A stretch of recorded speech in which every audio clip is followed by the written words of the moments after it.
When I'm in uniform as the Witchfinder General of Salem, Massachusetts, the number one question I get asked on the street is, Witchfinder, how did you get so fly? Baby, I was born that way.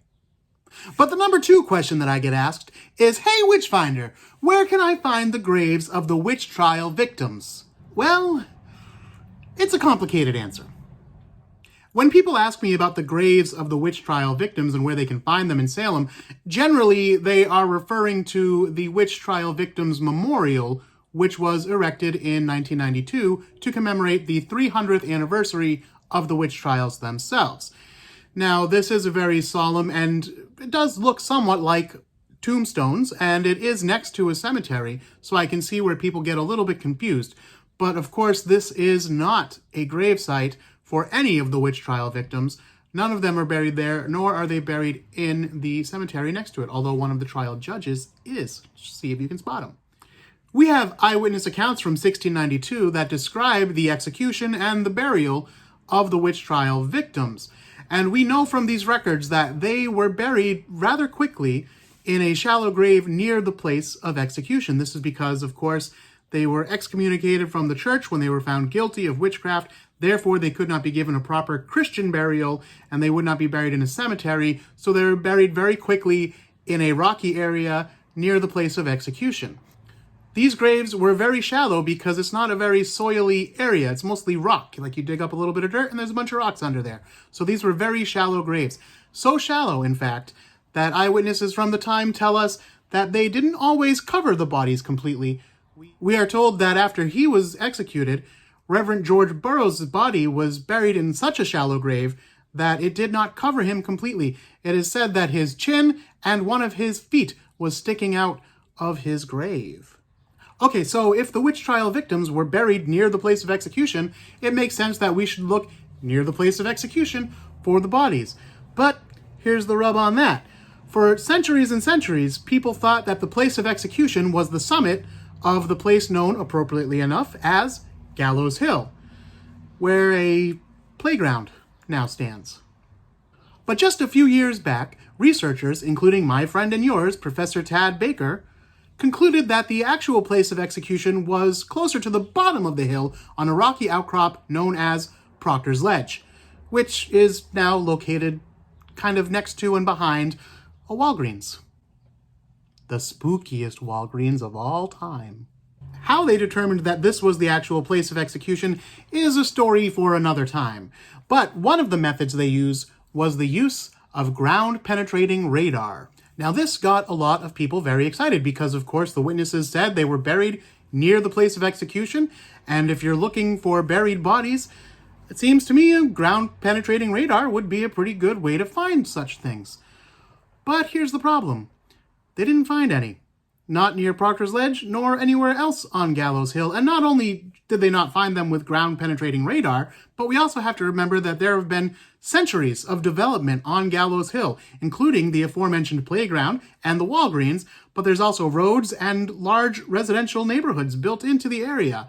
And in all of this time, in all of these centuries, no remains have ever been reported found at this location. So where are they? Well, local legend always had it that some family members went to the place of execution after dark and retrieved their relatives' bodies and gave them a proper burial on the family land.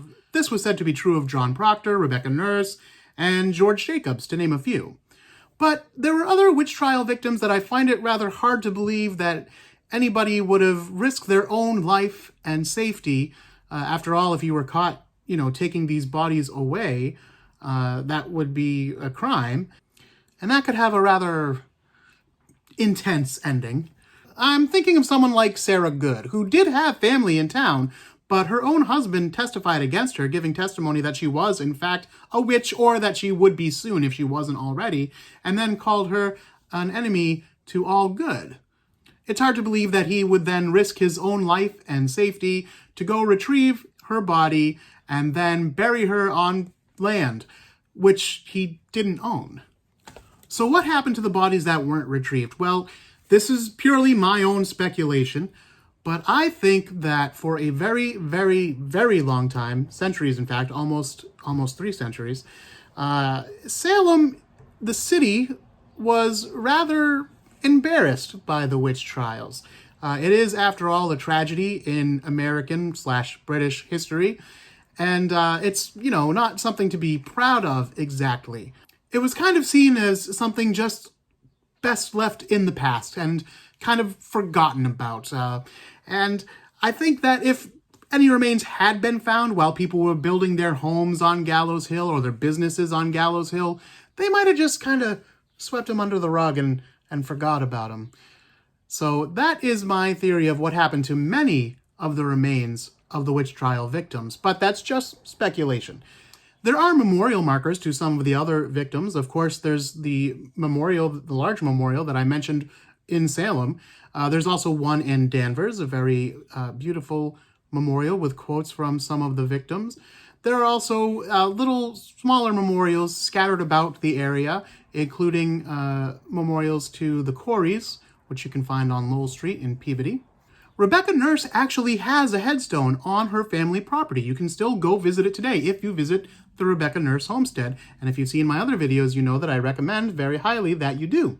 There's a little cemetery near the house, just a few yards away, and there's a headstone there to Rebecca Nurse. And it's very likely that she is buried somewhere in this cemetery, but it's not very likely that she's buried under the headstone because the headstone was erected hundreds of years after she had passed. But the family legend is that they reclaimed her remains and buried her in this family cemetery. So she probably is buried there somewhere, but her actual gravesite is unknown. But there is one witch trial victim who did eventually receive a proper burial and whose grave you can go and visit even to this day. In the 1860s, ancestors of George Jacobs were doing some building on the lands belonging to the family when they discovered human remains. Knowing the legend that their ancestors had, reclaimed the body of George Jacobs and buried it on family land under the cover of darkness, they assumed that these must be the bones of the old man himself. In the 1970s, these bones were examined by scientists who discovered that these bones suffered from osteoarthritis. This would have caused whoever was walking around with these bones to have to walk with canes, just as George Jacobs did. The Danvers Historical Society held on to the bones for some time, but in 1992, again coinciding with the 300th anniversary of the witch trials, George Jacobs' bones were finally laid to rest and given a headstone. He is buried in the cemetery on Rebecca Nurse's property. They are neighbors in death, just as they had been in life.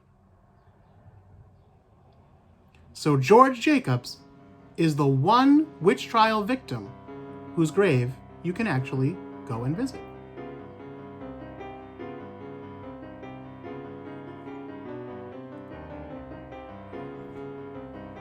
Until next time, see you in Salem. Do you like that? That was my first attempt at needle felting. It's pretty good, I think. I messed up the mustache. That's supposed to be his mustache. It's all that stuff.